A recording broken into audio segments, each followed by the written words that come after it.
Hello everyone, welcome to another episode of Pure Fashion. On today's episode, we're going to talk about what makes pure fashion so unique and what does it have to do with politics. Let's get to it.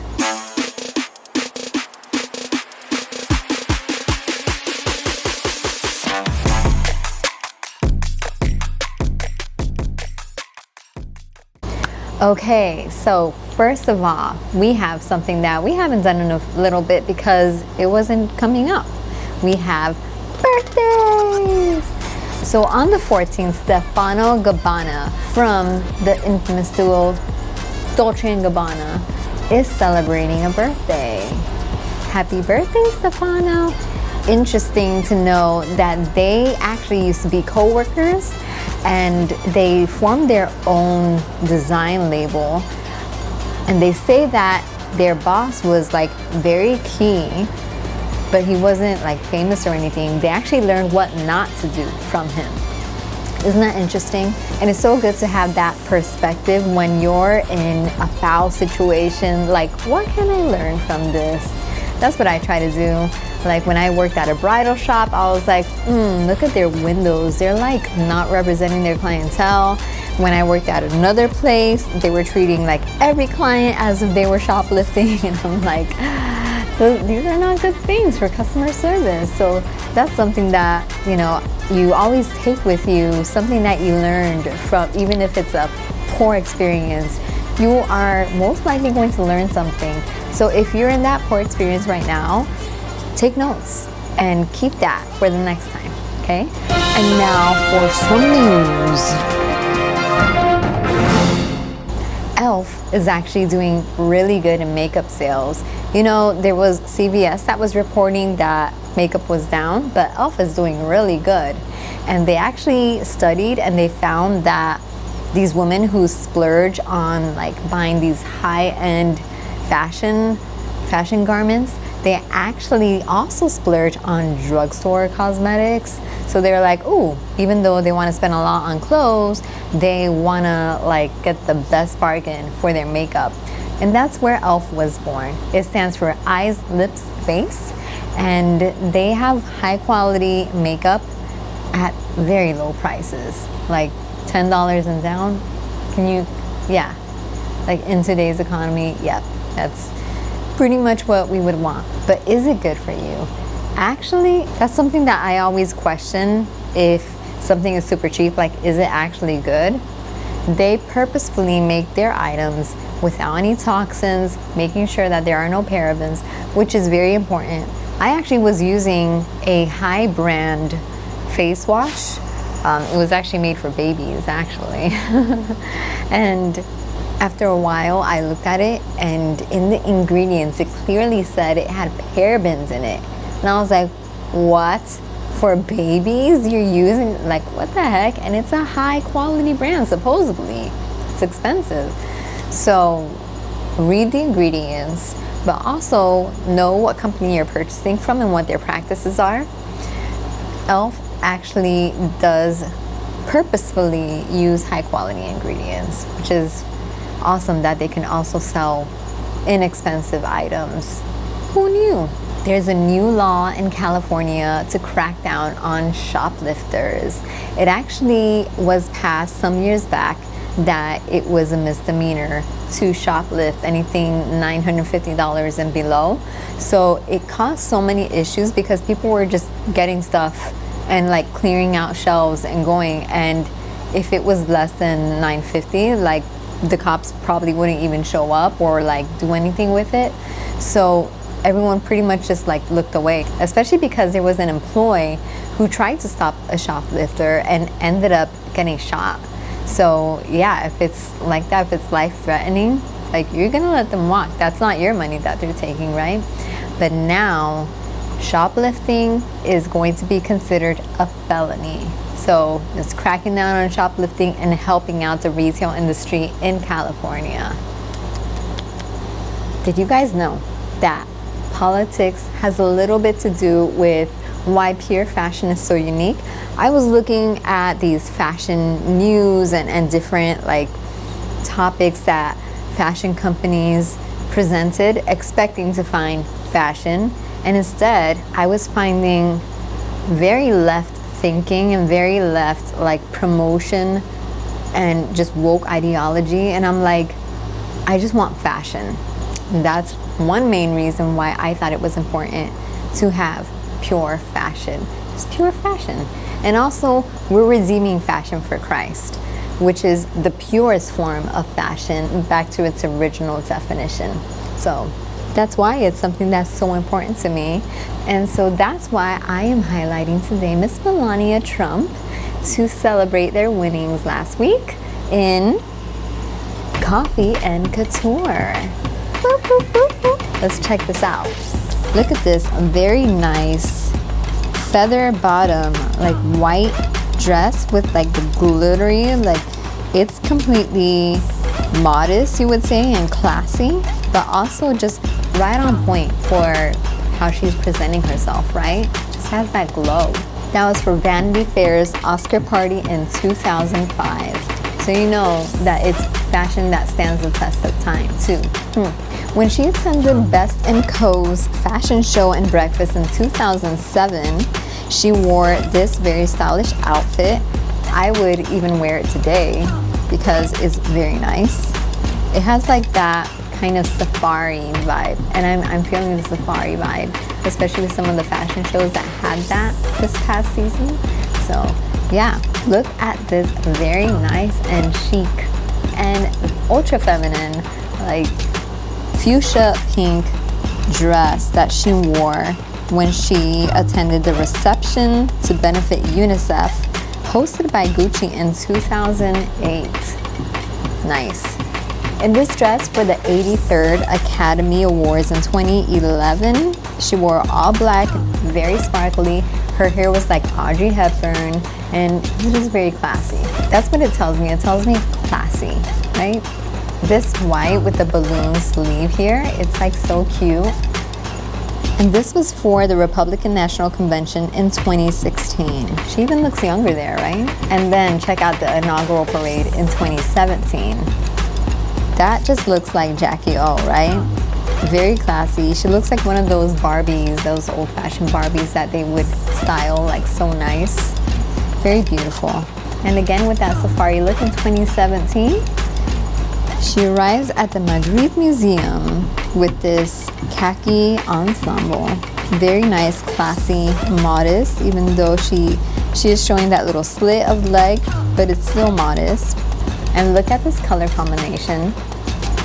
When she went to Helsinki International Airport in 2018, she was traveling in style. I like that she coordinated the accents in her trench coat to her pants. It's very nice. Look at this. Anytime that you're wearing something from head to toe, you're going to look taller, you're going to look thinner. So that's something to keep in mind if you're trying to look taller and thinner.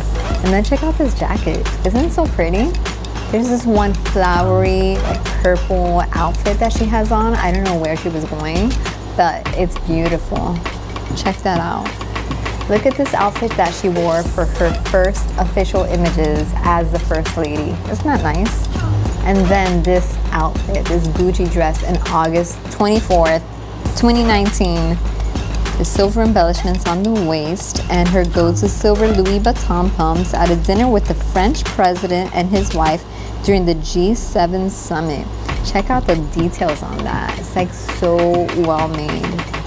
And then my favorite, okay, so that Jackie O was a close second, but my favorite was this outfit.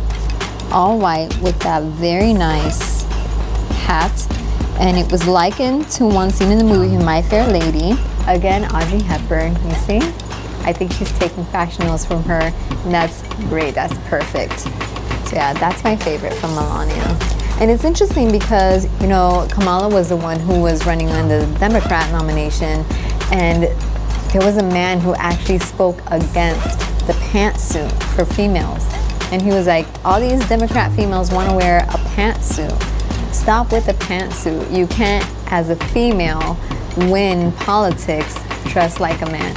Isn't that crazy? Like, would that even be a thing? I wouldn't think that it would. Like, I would be thinking I need to dress to look like someone who has something important to say, to have power. But it's so respected when you can actually speak with power and look feminine. Isn't that amazing? I love that. I wonder if Melania Trump is going to be decorating the White House for Christmas, or if it will be Joe Biden, or if they will do a little collab, Christmas collab. What would that look like?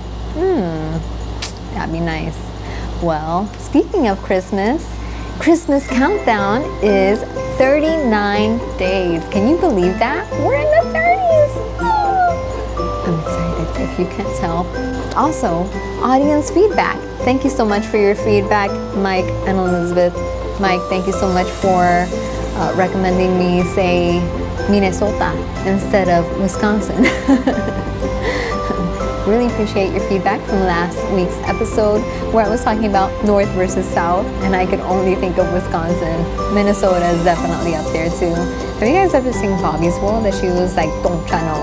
I wonder if she was from Wisconsin or Minnesota, but that's how they talk all the time. But yeah, I picked up that accent for a little bit. Okay, and now for today's spin topic, let's spin the wheel.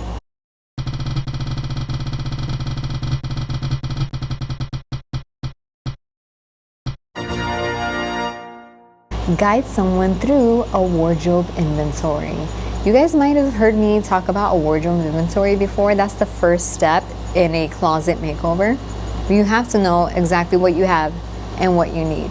How do you do this? Okay, the first step is to write down your schedule every day for 1 week.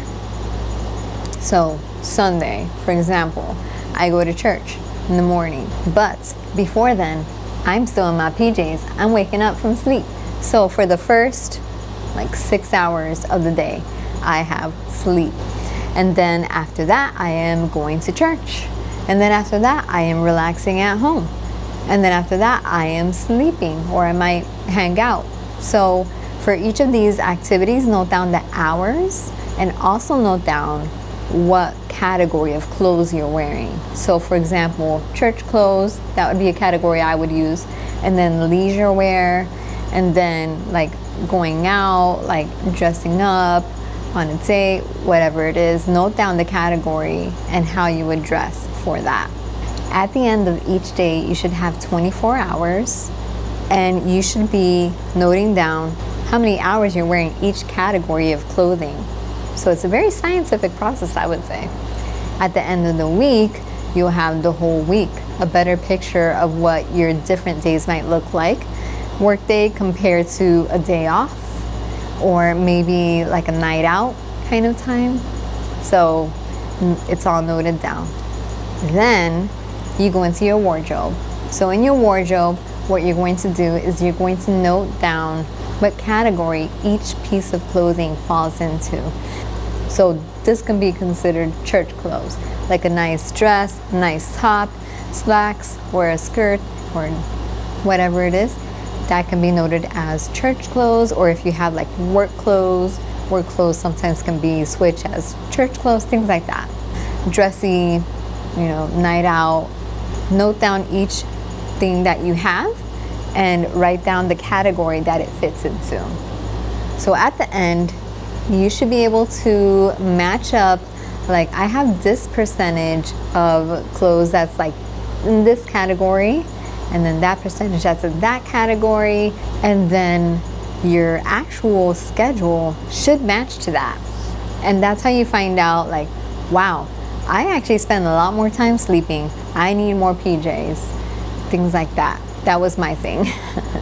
So that is how you do a wardrobe inventory. It will tell you what you have too much of.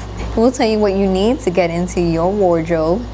And especially when you're doing a lifestyle change, it's very helpful. So my sister, for example, is about to be a full-time trucker with her husband.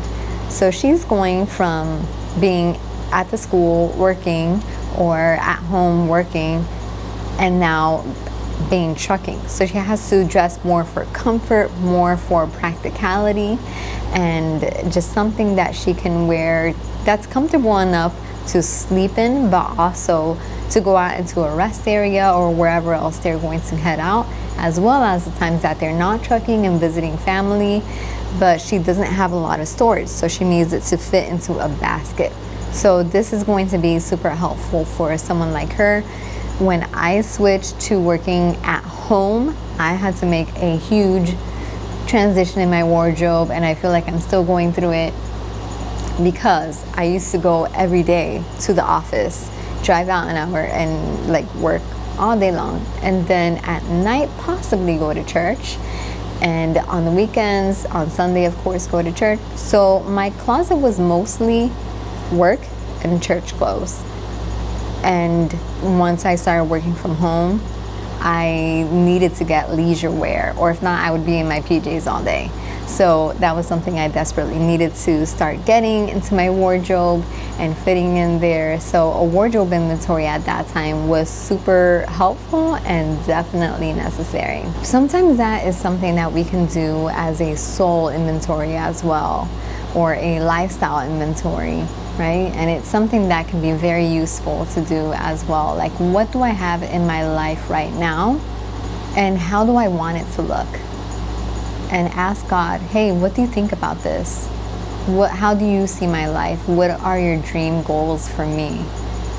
Tell me, share it with me, and ask Him. You know, I would urge you to separate yourself during this time and close out all the other voices speaking into your life, so that you can get pure guidance from God in that, and have a lifestyle makeover according to what God wants for your life. And that is going to be the most beneficial for you. All right. So this has been another episode of Pure Fashion. I hope that you guys all enjoyed it. And yes, if you can't tell, I got bangs. Stay lovely. Bye.